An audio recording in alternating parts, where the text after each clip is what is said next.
semua, saya Anita. Di sini kita akan membahas apa itu komunikasi dalam organisasi kelompok. Enjoy for watching. Komunikasi adalah proses pemindahan pengertian dalam gagasan atau informasi dari seseorang ke orang lain. Komunikasi yang baik akan menciptakan lingkungan kerja yang positif, meningkatkan produktivitas, dan memecahkan masalah dengan lebih efektif.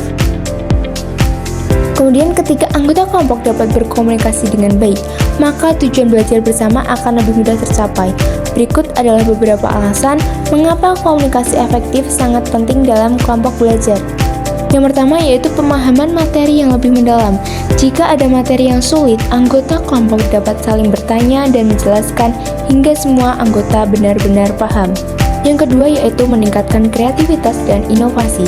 Komunikasi yang terbuka memungkinkan munculnya ide-ide baru dan kreativitas. Selanjutnya, membangun hubungan yang positif, anggota kelompok akan merasa lebih termotivasi untuk bekerja sama jika merasa dihargai dan didukung. Namun, seringkali terdapat beberapa hambatan yang menghambat proses komunikasi. Yang pertama yaitu setiap individu memiliki kepribadian yang berbeda-beda. Yang kedua, hambatan komunikasi, kurangnya kejelasan tujuan.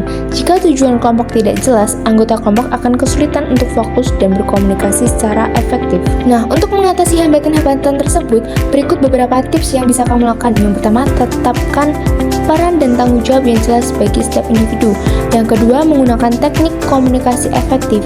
Latih anggota kelompok untuk menggunakan teknik komunikasi aktif, seperti mendengarkan dengan empati, memberikan umpan balik yang konstruktif, dan mengajukan pertanyaan yang terbuka. Yang ketiga yaitu mengatasi konflik. Ajarkan anggota organisasi atau kelompok Anda untuk mengelola konflik dengan cara yang sehat dan produktif. Selanjutnya yaitu evaluasi berkala. Lakukanlah evaluasi secara berkala untuk mengidentifikasi masalah dan mencari solusi. Setelah kita mengetahui pentingnya komunikasi dalam kelompok belajar, berikut ini adalah cara yang dapat kamu gunakan agar menjadi komunikator yang efektif. Yang pertama, dengarkan dengan aktif. Berikan perhatian penuh pada pembicara, jangan menyela dan ajukan pertanyaan jika ada yang belum jelas. Yang kedua, sampaikan pesan dengan jelas dan ringkas. Gunakan bahasa yang sederhana dan mudah dipahami, serta hindari penggunaan jargon yang tidak perlu. Yang ketiga, perhatikan bahasa tubuh. Gunakan bahasa tubuh yang terbuka dan positif, seperti menjaga kontak mata, mengangguk, dan tersenyum. Berikan umpan balik yang konstruktif, berikan tanggapan yang positif, dan membangun terhadap ide orang lain. Kemudian, ajukan pertanyaan. Jangan ragu untuk bertanya jika ada yang perlu dibicarakan. Selanjutnya, berlatih berbicara di depan umum. Semakin sering berlatih, semakin percaya diri kamu dalam berbicara di depan umum.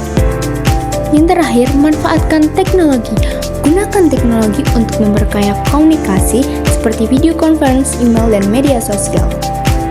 Nah, itu tadi adalah tips yang bisa kamu gunakan. So, see you next video.